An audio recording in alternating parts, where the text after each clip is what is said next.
এই দেখুন আমাদের কাছে কাঁঠাল, কত বড় বড় কাঁঠাল দেখছেন।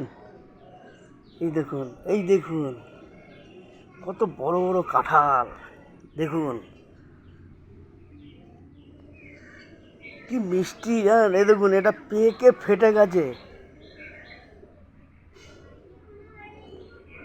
পেকে ফেটে গেছে গাছে কাঁঠাল। এই দেখুন, এই দেখুন গাছ, এই দেখুন এখনো ঝুলছে। ওই দেখুন, বুঝলেন, মোটামুটি ধরুন 200-250 পিস হয়। মন্দিরে আমরা দিয়ে দিই, তার জন্য পয়সা লাগে না, আমরা পয়সা নিই না, বুঝলেন। মন্দিরেও দিয়ে দিই আমরা।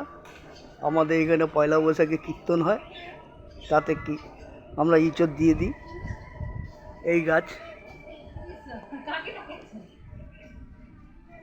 দিল্লিতে পাঠাচ্ছি।